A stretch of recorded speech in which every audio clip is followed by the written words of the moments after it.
big Army National Guard in the States.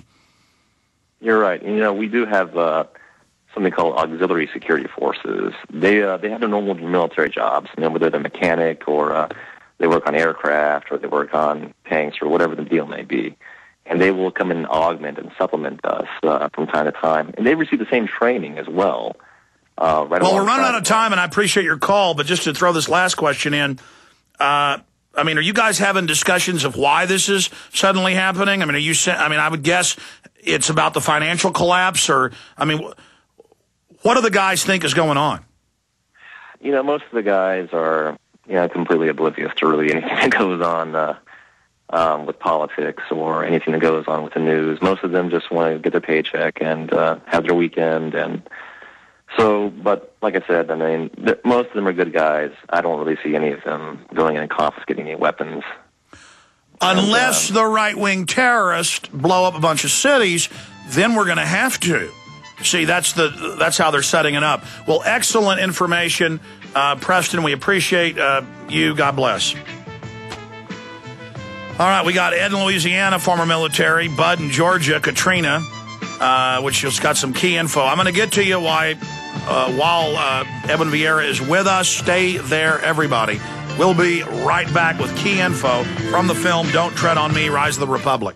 Hi, this is Alex Jones. Did you know that the global elite are now storing non-hybrid seeds in secret storage vaults near the Arctic Circle? Did you know that in a real meltdown, non-hybrid seeds can become more valuable than silver or gold? It's true, seeds have outperformed even gold and silver before in this country, and it's possible that could even happen again. So our friends at Solutions from Science have put together the perfect mix of non-hybrid seeds.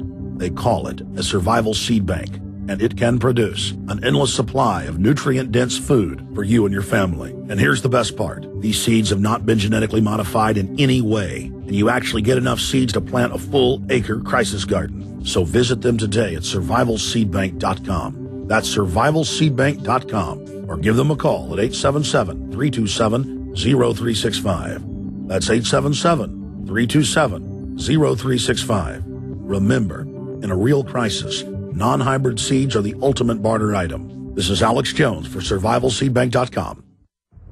Hello, this is Alex Jones with some important questions. If you're going into a battle and they give you a rifle and a sidearm, how much ammunition do you want? My answer would be all I can get. In the battle for freedom and the lives of your loved ones, food is your only ammunition. How much do you want? When do you want it? Now or after the battle starts? When will you need it? Can you buy it without proper identification? Will there be any food? Will it make your children sick? If there's a quarantine and you can't feed yourself, will you go to the gathering center and be immunized? You wipe out all these problems if you have a good food supply. Food is your ammunition to fight for your freedom and your life. How much will you need? We don't know. How much do you want? All you can get. I'm Alex Jones. I want all of you good guys to live to fight another day. Call 1-800-409-5633 or check it out on the web at efoodsdirect.com. Again, that number, 1-800-409-5633.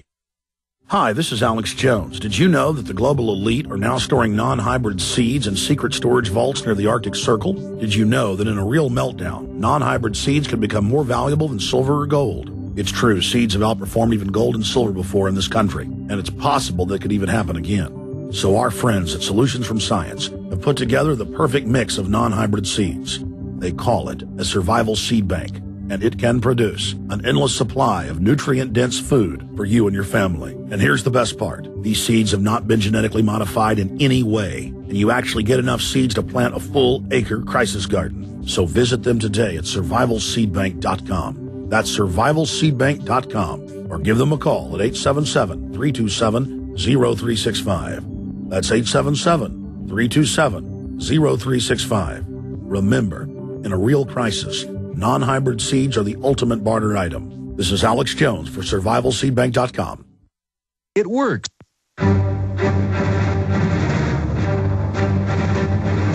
Big Brother, mainstream media, government cover-ups. You want answers? Well, so does he. He's Alex Jones on the GCN Radio Network. And now, live from Austin, Texas, Alex Jones. Well, for the balance of this radio broadcast, the next 52 minutes, Dr. Edwin Vieira joins us. And we're going to be talking about the Bill of Rights, the Constitution, this imperial federal government, the open, unprecedented assaults on the core of the Bill of Rights, the preparations for martial law in this country, with Dr. Edwin Vieira. So we're going to get to Bud and Ed and others who are military to comment on the type of training they've been given or comments they have on the military saying no to this. Oath Keepers has now got an interview with a sergeant who was involved in Katrina, and he said that upwards of half or even more, but he saw about half of them say we're not going to be in formation saying we're not taking part in gun confiscation. And that really shut the whole thing down. Though they had ABC News and CBS and Fox running around with teams of military, regular Army that were doing it. We played those videos last hour. But Dr. Edwin Vieira holds 4 degrees from Harvard College, AM and PhD, Harvard Graduate School of Arts and Sciences, JD Harvard Law School, and he's won cases at the Supreme Court. If I tried to read his bio, it would go on forever. But his most recent work on money and banking is the 2-volume Pieces of 8, The Monetary Powers and Disabilities of the United States Constitution. And you can read his great articles at newswithviews.com, but we'll tell you more about his books and materials. I believe he's written another book since then, and he's also started a movement to really take back the states, and he's a big part of the film I consulted on that I'm also in, Don't Tread on Me, Rise of the Republic. You want solutions? The difference between a republic and a democracy, the 9th and 10th Amendment, the 2nd Amendment, the militias, the power of the sheriff, Sheriff Maxson here. Don't Tread on Me, Rise of the Republic, available at Infowars.com. And we've been authorized to post it for the first time ever on the web, because it was just released yesterday on DVD, at prisonplanet.tv. And that will be up this evening for prisonplanet.tv members. Dr. Edwin Vieira, before we get into the Supreme Court and what's happening there, you were on hold listening to that MP officer talking about suddenly they're being trained about the different types of martial law. What's that sound like to you? Well, this goes back a fair ways, Alex, of course, because they've been anticipating for a long time, based on what they understand to be the inherent instability of this monetary and banking system, that we're going to be in for a great deal of economic chaos, if you will, not simply crisis, but chaos, and that will obviously lead to social dislocations, political unrest. I mean, imagine things like the Watts riots or the Los Angeles riots. Most people are familiar with that in recent history, or what happened in Argentina is a good example. And at the turn of the 20th century, and they'd had a couple of events like that earlier. I think that's what the powers that be are looking towards, and they probably don't believe, I certainly don't believe, that they're capable of finessing the difficulties they're having with the Federal Reserve, the currency, and the debt level of the federal government, so forth and so on. So they're anticipating this will happen. They know that they don't have enough, as the expression goes, boots on the ground within the local and state police forces. So this means they have to turn to the National Guard and the regular Army to try and maintain their version of social order. And that's where the whole concept of martial law comes in. And, of course, the training that follows from that. And, of course, your deep research and papers and books you've written on it have been seminal roadmaps. Ron Paul has quoted them as seminal roadmaps in his research, that if they wanted real homeland security, it would spring from the state and the county and would be the bona fide militia of 1789. Well, if you go to the Constitution and you look for the word security, where do you find it? The only place it exists is in the Second Amendment, a well-regulated militia being necessary to the security of a free state. And it's not just security for security's sake. It's security for this concept called a free state, which is what the entire Constitution is intended to uphold. And that's certainly not what most people today, or myself, would call a martial law. It's something entirely different.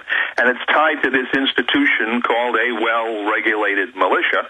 And if you want to know what that is, you put yourself back in the context of the Founding Fathers, most of whom, if they were the Founding Fathers by definition being males, most of whom had served or were then members of various state militias that traced back their history into the 1600s. You can find all of the principles for the organization of a well-regulated militia in just hundreds of these statutes that were passed in the 13 colonies and then independent states prior to the ratification of the Constitution. And to interrupt, the Democrats especially, but also Republicans argue, no, that means well-regulated military, but it says the people. I mean, there in the Second Amendment, it says the people, the rights of the people. I mean, clearly, it's 100% defined as this militia for our security is the people. And, of course, if everybody's got guns and knows how to use them, most people aren't criminals, you're going to have a very free and safe society and a polite society. And, of course, the Second Amendment, in a sense, is redundant there, because if you look at these militia statutes, which define what those people considered to be a well-regulated militia, what do those militias consist of? Well, at the time, it was every able-bodied free man from 16 to 55 or 60 when you became too old to function anymore. Now, of course, they had slaves, and the women were not legally emancipated, so it was limited at that time to men. We might have a slight change in that composition. But the idea was it was the organization of the entire community. We're supposed to have a self-governing republic in each one of the states, Republican form of government, and a self-governing community involves everyone participating to some degree, literally having a duty